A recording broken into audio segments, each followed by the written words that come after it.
నమస్కారం, వార్తలకు స్వాగతం. ముందుగా ముఖ్యాంశాలు. డిప్యూటీ సీఎం బట్టి విక్రమార్క ప్రెస్ మీట్, పలు అంశాలపై వివరణ.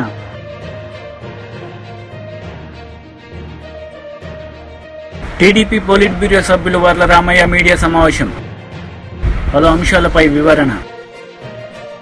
డిప్యూటీ సీఎం బట్టి విక్రమార్క ప్రెస్ మీట్ నిర్వహించారు. ఈ సందర్భంగా పలు అంశాలపై ఆయన మాట్లాడారు. తెలంగాణ రాష్ట్ర ప్రయోజనాల కోసం, అట్లాగే విభజన చట్టంలో పొందుపరిచిన హక్కుల కోసం ఈ రెండు అంశాలపైన దేశ ప్రధాని శ్రీ నరేంద్ర మోడీ గారిని, అట్లాగే హోంశాఖ మార్చులు అమిత్ షా గారిని కలిసి రాతపూర్వకంగా రిప్రజెంటేషన్ ఇవ్వటమే కాకుండా ప్రత్యేకంగా కూడా వారికి రిక్వెస్ట్ చేస్తూ కొన్ని అంశాలు వారి దృష్టి తీసుకొచ్చాం.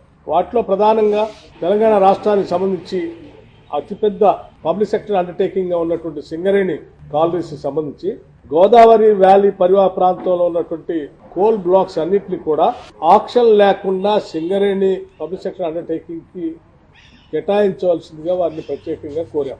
అట్లాగే ప్రతి రాష్ట్రంలో కూడా ఒక Indian institute of management IIM సంబంధించి ఆనాటి పార్లమెంట్ లో అప్పటి ప్రధానమంత్రి మన్మోహన్ సింగ్ గారి నాయకత్వంలో కొన్ని హామీలు ఇచ్చారు.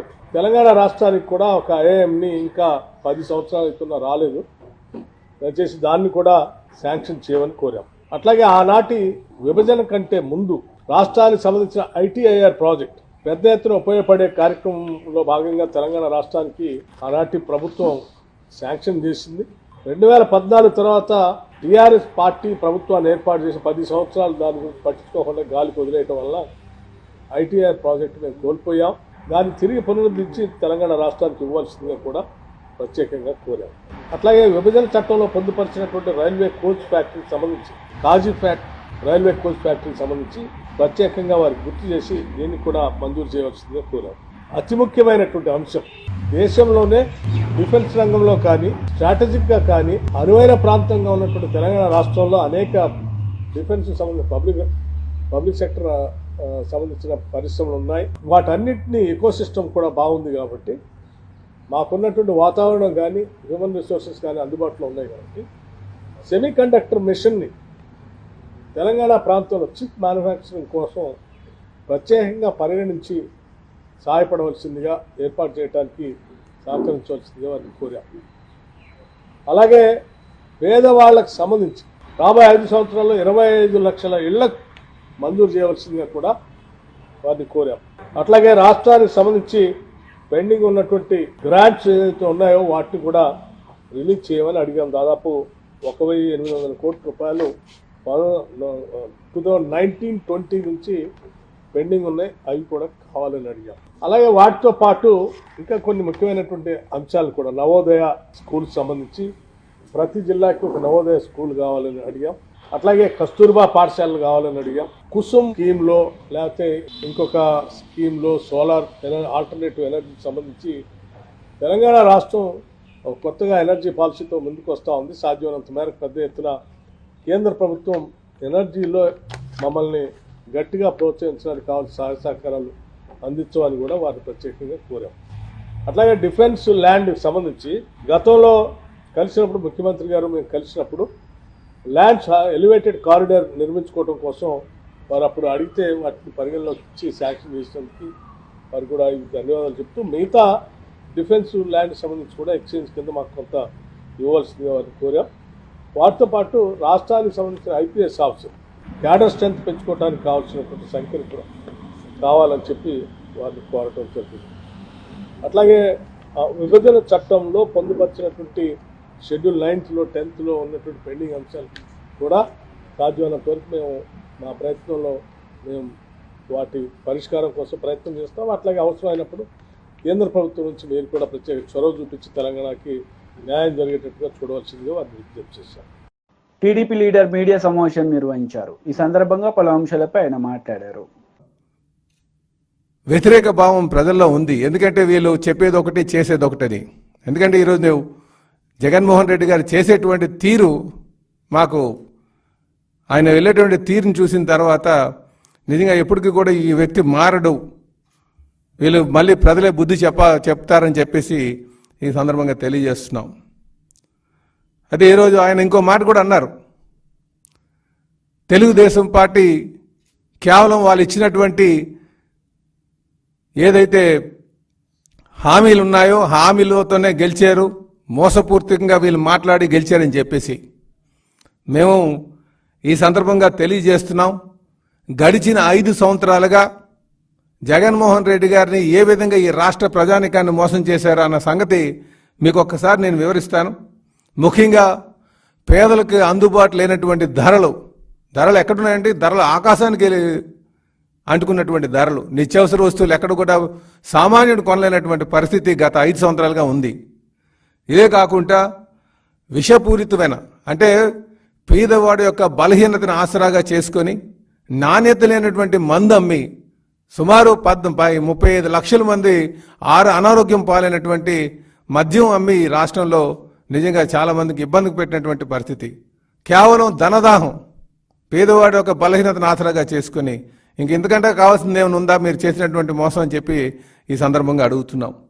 ఇదే కాకుండా యువతకి మేము క్రమం తప్పకుండా జాబ్ క్యాలెండర్ తీస్తానని చెప్పేసి ఎన్ని తీశారండి? అసలు జాబ్ క్యాలెండర్ అన్నారు, ఏముందా? ఏ రోజు చేశారా? ఇదే కాకుండా ఉద్యోగస్తులందరినీ కూడా రివర్స్ పిఆర్సీ అని చెప్పేసి వాళ్ళని మోసం చేసినటువంటి తీరు, ఉద్యోగస్తులను మోసం చేసినటువంటి తీరు. ఇదే కాకుండా డ్వాక్రా మహిళా రుణమాఫీ వాళ్ళకి ఎవరైతే అనుకూలంగా ఉన్నారో వారికి ఇచ్చి మిగతా వాళ్ళందరినీ కూడా ఇబ్బంది పెట్టినటువంటి పరిస్థితి. ఇదే కాకుండా మరి ఎస్సీ ఎస్టీ మైనారిటీ ఫండ్స్ సుమారు 29,000 కోట్లు మిమ్మల్ని నమ్మి ఓటు వేసినందుకు వాళ్ళు మోసం చేశారు. ఇంతకంటే సాక్ష్యం ఏమైనా కావాలా మీకు? ప్రజలు ఎందుకు పంపించారని చెప్పడానికి? ఇదే కాకుండా అన్నా క్యాంటీన్లు మూసిపోయాడు, పేదవాడికి పట్టెడు అన్నం పెట్టేటువంటి అన్నా క్యాంటీన్లు. మేము ఆ రోజు కూడా చెప్పాం, మీకు అన్నా క్యాంటీన్ ఇష్టం లేకపోతే మీ తండ్రి గారి పేరు పెట్టుకొని రన్ చేయమని చెప్పేసి, కానీ మూయొద్దని చెప్పాం. పేదవాడికి పట్టెడు అన్నం పెట్టేటువంటి అన్నా క్యాంటీన్లు మూసివేశారు. ఇంతకంటే మీకు చెప్పాలా మీకు ఎందుకు ఇంటికి పంపించారని చెప్పడానికి? ఇంతకంటే సాక్షులు కావాలని అడుగుతున్నాం. ఇదే కాకుండా సుమారు 14 లక్షల ఎకరాలు ఎసైన్ భూములు కబ్జా చేసినటువంటి తీరు. అందుకే ఈరోజు ప్రజలు ప్రతిదీ గమనించారు కనుకనే మీకు బుద్ధి చెప్పి ఇంటికి పంపించారని చెప్పేసి తెలియజేస్తున్నారు. ఇప్పటికైనా సరే మీరు ఈ 23 రోజుల్లోనే ఈ ఒక పద్ధతి కూడా లేకుండా మాట్లాడడం నిజంగా దురదృష్టకరం అని చెప్పేసి ఈ సందర్భంగా తెలియజేస్తున్నాను. ఇదే కాకుండా ఈ రాష్ట్రానికి జీవనాడైనటువంటి పోలవరం 30 లక్షల ఆయకట్టును తీసుకొచ్చేటువంటి పోలవరాన్ని విధ్వంసం చేసి పడేశారు. ఇది కేవలం పక్క రాష్ట్రాల ప్రయోజనాల కోసం. అందులో కాంట్రాక్టర్లు అందరినీ వైసీపీ లీడర్ మీడియా సమావేశం నిర్వహించారు. ఈ సందర్భంగా పలు అంశాలపై ఆయన మాట్లాడారు. పరిపాలించిన విధానంలో కానీ ఏ ఒక్క రోజు కూడా పార్టీల ప్రస్తావనే చేయలేదు.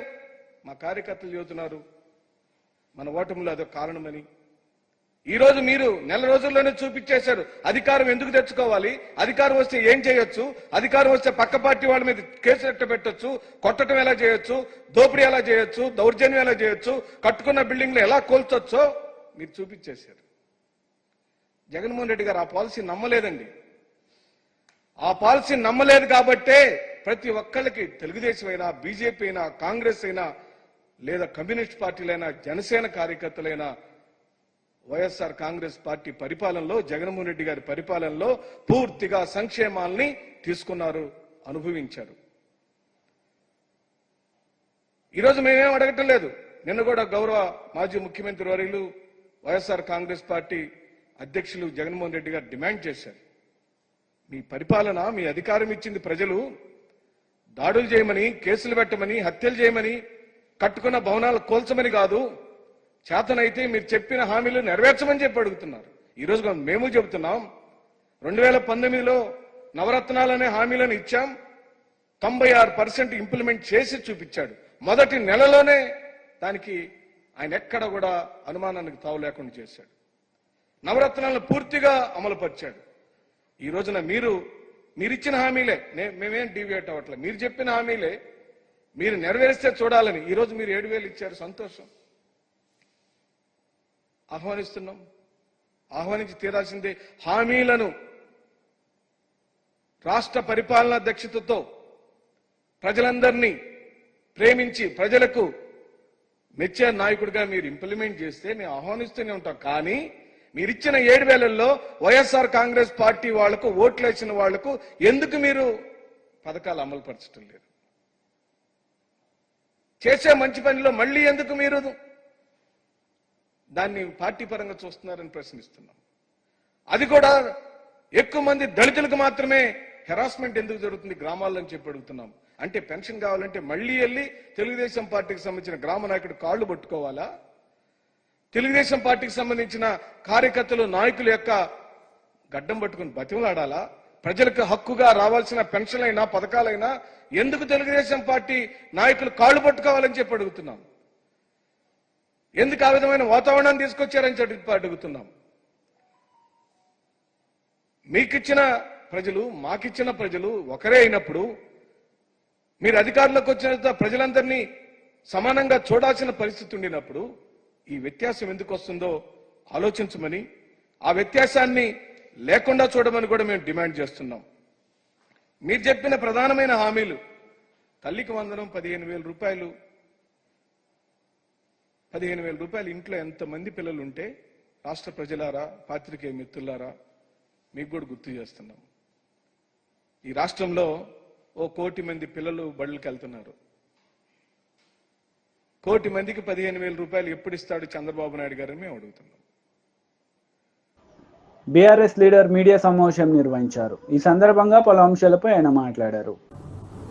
ప్రపంచానికి తెలుసు చాలా విషయాలు ఒకట ఏది పరిశ్రమలు కానివ్వండి, నెలకొల్పడంలో కానివ్వండి, జాతీయ రహదారులు కానివ్వండి, విద్యా సంస్థలు కానివ్వండి, ఇవన్నీ సరే కొన్ని చేశారు, కొన్ని చేయవలసిన అవసరం ఉంది. అవన్నీ కూడా మనం పదే పదే పార్లమెంట్లో కానివ్వండి, శాసనసభ తీర్మానాల ద్వారా కానివ్వండి, గౌరవ తెలంగాణ రాష్ట్ర తొలి ముఖ్యమంత్రి కల్వకుంట్ల చంద్రశేఖరరావు గారు ఢిల్లీ పర్యటన లోపల మోడీ గారికి, ప్రధానమంత్రి గారికి లిఖితపూర్వకంగా ఇచ్చినటువంటి లేఖలు కానివ్వండి, ఇవన్నీ కూడా 2 రాష్ట్రాల్లో ఉన్నటువంటి తెలుగు ప్రజలతో పాటు ప్రపంచంలో వివిధ దేశాల్లో ఉన్నటువంటి తెలుగు ప్రజలకు అందరికీ కూడా తెలుసు.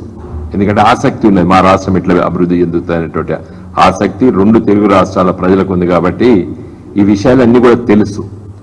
దాంట్లో ఒక ముఖ్యమైన విషయము 2 రాష్ట్రాల్లో కూడా శాసనసభ సీట్లు పెంచాలనేటువంటి విషయం కూడా సెక్షన్ 26లో చాలా స్పష్టంగా ఉంది.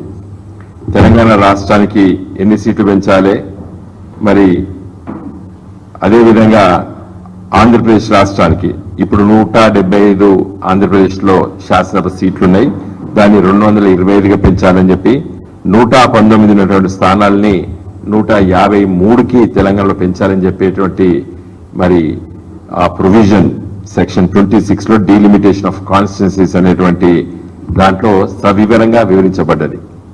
దురదృష్టవశాత్తు ఈ చట్టం తయారు చేసేటప్పుడు ఒక subject to the provisions contained in article 170 of the constitution అనేది ఒక వర్బాటం ఒక ఉండడం వల్ల మరి ఆర్టికల్ 170 ఏం చెప్తుందంటే 2026 తర్వాత మొదటి సెన్సెస్ తర్వాత వచ్చేటువంటి దాని ప్రకారంగా చేయాలని చెప్పింది. కాబట్టి మేము చెయ్యలేమని చెప్పి కేంద్ర ప్రభుత్వం చెప్పింది. ఆ సందర్భంలో మేము చాలా సార్లు మోడీ గారిని కలవడం జరిగింది, అదేవిధంగా లా మినిస్టర్ని కలవడం జరిగింది. ముఖ్యంగా దీంట్లో మరి ఆనాటి ముఖ్యమంత్రి కేసీఆర్ గారి చొరవతో మరి నేను ప్రత్యేకంగా తిరుగుతూ కేశవరావు గారు, నేను, వెంకయ్య నాయుడు గారు ఆ రోజు మరి మంత్రిగా ఉండే కేంద్ర కేబినెట్ లో వారు, ఈ లెజిస్లేటివ్ సెక్రటరీస్ వాళ్ళందరూ పిలుచుకొని మాట్లాడితే ఒక సింపుల్ అమెండ్మెంట్ ఈ చట్టానికి చేసి నాట్ ది స్టాండింగ్ అనేటువంటి ఒక పదాన్ని చూపిస్తే, అది డిలీట్ చేసి చూపిస్తే ఇది సరిపోతుంది చేయొచ్చు అని చెప్పి ఒక అభిప్రాయం వచ్చినప్పుడు కూడా మోడీ గారు దాటేశారు. మరి అదే వాళ్ళకు సానుకూలంగా ఉన్నటువంటి జమ్మూ కాశ్మీర్లో సీట్లు పెంచాలనే అవసరం వచ్చినప్పుడు మేము ఏదైతే ప్రతిపాదన చేశామో నాట్ ది స్టాండింగ్ అనే పదాన్ని పొందపరచాలనేది అదే పొందపరుస్తూ మరి ఆర్టికల్ 317 రద్దు చేసినప్పుడు చట్టం తీసుకొచ్చి ఇలా జమ్మూ కాశ్మీర్లో మరి సీట్లు పెంచుకున్నారు. అంటే బీజేపీ ప్రభుత్వానికి వాళ్ళకు ఇష్టం ఉన్న దగ్గర చేసుకున్నారు, మరి తెలంగాణ రాష్ట్రానికి, ఆంధ్రప్రదేశ్ రాష్ట్రానికి పెంచడం ఇష్టం లేదు కాబట్టి వారు పెంచలేదు. ఇది 10 సంవత్సరాలు, ఇది చరిత్ర చెప్తున్నా. ఇంకా అస్సలు విషయానికి వస్తా, చాలా ముఖ్యమైనటువంటి విషయం ఇది. ఈరోజు తెలంగాణ శాసన టీడీపీ పోలిట్ బ్యూరో సభ్యులు వర్ల రామయ్య మీడియా సమావేశం నిర్వహించారు. ఈ సందర్భంగా సీఎం జగన్ రెడ్డిపై మండిపడ్డారు. ఇన్ని కేసులు ఎదుర్కొంటున్నారు, ఇన్నిసార్లు కోర్టు మెట్లు ఎక్కుతున్నారు, మీరు ఇంతమంది లాయర్లతో మీరు మిలాఖాత్ అవుతుంటారు, మీకు తెలియదా? నేను అందుకే అంటున్నాను, అంతటి నేరచరిత కలిగిన వ్యక్తిని చిన్నవాడు మంచివాడని ప్రస్తావించాడు జగన్మోహన్ రెడ్డి గారు. ఒకసారి ఆయన చెప్పిన మాటలు వినిపించు తమ్ముడు, రాష్ట్ర ప్రజలందరూ ఒకసారి వింటారు, వినిపించు. పిన్నెల్లి రామకృష్ణారెడ్డి గురించి. మంచోడు కాబట్టి గెలుస్తూ వచ్చాడు, ఆ మనిషి మంచోడు కాబట్టి ప్రజలు ఆశీర్వదిస్తూ వచ్చారు. అటువంటి వ్యక్తిని తీసుకొని వచ్చి తప్పుడు కేసులలో ఈ మాదిరిగా బిగించడం ఎంత మటుకు ధర్మం? అటువంటి మంచి వ్యక్తిని, పిన్నెల్లి రామకృష్ణారెడ్డిని మంచివాడన్న మంచి వ్యక్తినా జగన్మోహన్ రెడ్డి గారు? పిన్నెల్లి రామకృష్ణారెడ్డి బుద్ధాంకాన్ని మీద అటాక్ చేయించింది ఎవరండి? ఐరన్ పైపు తోటి భయపడి అదృష్టవంతుడు కాబట్టి బుద్ధాంకన్నా అతను మా బోండావు బతికి బట్టగట్టారు. ఆ రోజు 2 శవాలు అక్కడ వేసేసారనుకున్నాను నేను ఇద్దరిని. అదృష్టం బాగుంది, వాడెవడో డ్రైవరు స్పీడ్గా లాగిచ్చాడు కాబట్టి ఆ కారుని బతికి బట్టగట్టారు. అటువంటి వ్యక్తి చిన్నవాడిలాగా కనపడ్డా అంట జగన్మోహన్ రెడ్డి గారికి, మంచివాడిలాగా కనిపించాడంట జగన్మోహన్ రెడ్డి గారికి. సిఐని చంపేస్తాను నా కొడకని వెళ్ళిన వాడు సర్కిల్ ఇన్స్పెక్టర్ మీద మంచివాళ్ళ కనపడ్డారట జగన్మోహన్ రెడ్డి గారిని. వారి సొంత గ్రామంలో, పిన్నెల్లి సొంత గ్రామంలో ఒక దళితుడు మాణిక్యరావు అని ఒక దళితుడు తెలుగుదేశం పార్టీ తరఫున పోలింగ్ ఏజెంట్గా కూర్చుంటాండి. వాడిని అందరూ చూస్తుండగా, పోలీసులు చూస్తుండగా, అక్కడ ఒక ఫన్నీ డిఎస్పీ, గమ్మత్తు డిఎస్పీ, ఒక జోకర్ లాంటి డిఎస్పీ అక్కడ డ్యూటీలో ఉండగా అతని ముందే, ఆ డిఎస్పీ ముందే పోలింగ్ బూత్లో దూరి వాడిని కొట్టుకుంటూ బయటికి లాక్కొచ్చి, నా గ్రామంలో ఎంత ధైర్యం రా నీకు తెలుగుదేశం పార్టీ ఏజెంట్గా ఉంటాను కానీ, కొట్టి అక్కడి నుంచి వెళ్ళి వాడి ఇంటికి వెళ్ళి వాడి భార్యా బిడ్డల్ని కొట్టి మరలా తిరిగి వచ్చి మరలా వీడిని కొట్టి అక్కడున్న డిఎస్పీ చంపేస్తారు వీడిని అని ఆ డిఎస్పీ. బీజేపీ లీడర్ మీడియా సమావేశం నిర్వహించారు. ఈ సందర్భంగా పలు అంశాలపై ఆయన మాట్లాడారు. కావచ్చు, ఇక్కడ అన్ని సెంటర్లకు వెళ్ళి మీరు వాళ్ళని అడ్డుకునే ప్రయత్నం, భయభ్రాంతులకు గురి చేసే ప్రయత్నం చేస్తున్నారు. నల్గొండ కావచ్చు, ఖమ్మం కావచ్చు, అటు నుంచి వస్తున్నటువంటి నిరుద్యోగులను అందరం కూడా అడ్డుకునే ప్రయత్నం, క్రిమినల్ కేసులు అయితే అని చెప్పేసి భయపెట్టించే ప్రయత్నం చేస్తున్నావు. నువ్వు ఎంతెంత భయపెట్టిస్తావో అంతంత ఉద్యమం అనేది ఉవ్వెత్తున ఎగురుతుంది. గుర్తుపెట్టుకో, తెలంగాణ చరిత్రలో ఆ స్థాయిలో మనం అంతా కూడా ఉద్యమాలు చేసినాం. నువ్వు వారిని అడ్డుకునే ప్రయత్నం కాదు, వారిని పిలిపించి మాట్లాడే ప్రయత్నం చేయి. వాళ్ళని అడ్డుకునే ప్రయత్నం టీఆర్ఎస్ గవర్నమెంట్ చేసింది, కేసీఆర్ చేసిండు. ఈరోజు కేసీఆర్ ఫామ్ హౌస్కే పరిమితం అయిండు, కానీ అయిన దారిలోనే నువ్వు పోతున్నావు. నిన్ను కూడా అదే పరిస్థితికి తీసుకొచ్చే బాధ్యత తెలంగాణ రాష్ట్రంలో ఉన్నటువంటి యువ మోర్చా కార్యకర్తల పైన ఉన్నది. నిరుద్యోగుల పక్షాన పోరాడే తత్వం మాలో ఉన్నదని చెప్పేసి ఈ సందర్భంగా మీ అందరు కూడా తెలియజేస్తున్నాను. అదేవిధంగా ఈరోజు ఎవరెవరైతే మా కార్యకర్తలు ఉన్నారో తక్షణమే వారందరినీ కూడా ఖచ్చితంగా మీరందరూ కూడా విడుదల చేయాలి. వాళ్ళందరినీ కూడా భయభ్రాంతులకు గురి చేసే ప్రయత్నం చేస్తున్నారు. ఖచ్చితంగా వీటి విషయాలలో మేము రాష్ట్ర స్థాయిలో చేయాల్సినటువంటి కార్యక్రమాలన్నీ కూడా చేస్తాం. ఎక్కడైతే నిరుద్యోగుల పక్షాన మీరు అసభ్యంగా ప్రవర్తించిరో వాటిపైన హెచ్ఆర్సీ వరకు కూడా పోవడానికి మేమందరం కూడా సిద్ధంగా ఉన్నాం. అంతిమంగా నిరుద్యోగులకు కావాల్సినటువంటివన్నీ కూడా సాధించుకోవడానికి యువమోర్చా కార్యకర్తలంతా కూడా తయారుగా ఉన్నారు. మేము అడగడానికి పోతుంటే మా కార్యకర్తలపైన దాడులు చేసే ప్రయత్నము, మా కార్యకర్తలు ఎక్కడికక్కడ కనిపిస్తే నీ పని చూసుకుంటామని చెప్పేసి పోలీసు యంత్రాంగం కూడా అంటున్నాను. నేను పోలీసు యంత్రాంగాన్ని నేను ఒకటి తెలియజేస్తున్నాను. ప్రభుత్వం అనేది, ప్రభుత్వం నడిపించే వ్యక్తులు అనేది శాశ్వతం కాదు, ప్రభుత్వం శాశ్వతం. అక్కడ ఈరోజు ప్రభుత్వంని నడిపించేది రేవంత్ రెడ్డి కావచ్చు, గతంలో కేసీఆర్ కావచ్చు, భవిష్యత్తులో ఇంకెవరైనా రావచ్చు. కాబట్టి ఉన్నతాధికారులకు యువమోర్చా ద్వారా మేము ఒకటి తెలియజేస్తున్నాం. మీరు శాంతియుతంగా జరుగుతున్న ఉద్యమాన్ని మీరు డైవర్ట్ చేసే ప్రయత్నం చేయొద్దు. రేవంత్ రెడ్డి గారు చెప్పినటువంటి మాటలు కనుక విని మా నిరుద్యోగుల పైన కానీ అంచివేసే ప్రయత్నం మీరు ఎట్టి పరిస్థితుల్లో చేయొద్దు. కాబట్టి రాబోయే రోజులలో ప్రభుత్వాలు అనేది మార్పులు చేర్పులు జరుగుతూ ఉంటాయి. కాబట్టి రేవంత్ రెడ్డి గారి కోసము, వ్యక్తుల కోసము పని చేయడం అనేది మానుకోవాలి. మా నిరుద్యోగుల సమస్యల గురించి మేము శాంతియుతంగా ఏదైతే కార్యక్రమాలు చేస్తామో వాటికి సమాజం మొత్తం కూడా కలిసి వస్తుంది. దాని సందర్భంగానే ప్రభుత్వ యంత్రాంగం కూడా ముందుకు వచ్చే విధంగా మీరు కూడా ప్రయత్నం చేయాలి తప్ప ప్రభుత్వాలు ఏవైతే హామీలు ఇచ్చిరో, ప్రభుత్వం ఏదైతే ఆర్డర్లు ఇచ్చిరో ఆర్డర్ల ప్రకారం మా మీద అణచివేతలు చేస్తే మాత్రం ఖచ్చితంగా ఊరుకునే పరిస్థితికి లేదని చెప్పేసి ఈ సందర్భంగా కూడా తెలియజేస్తున్నాను.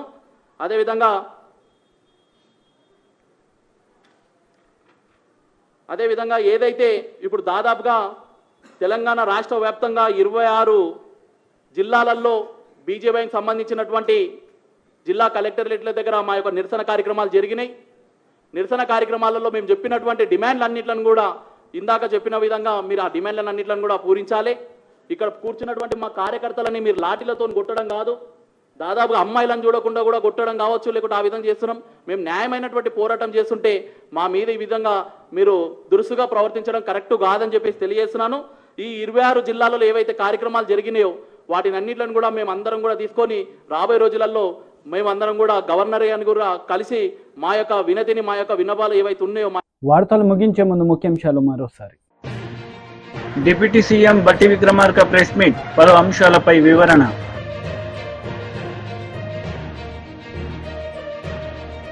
టీడీపీ పోలిట్ బ్యూరో సభ్యులు వర్ల రామయ్య మీడియా సమావేశం, పలు అంశాలపై వివరణ. ఈ వార్తలు ఇంతటితో సమాప్తం. తిరిగి ప్రసారమయ్యే వార్తలు మళ్ళీ కలుద్దాం. అంతవరకు సెలవు. నమస్తే.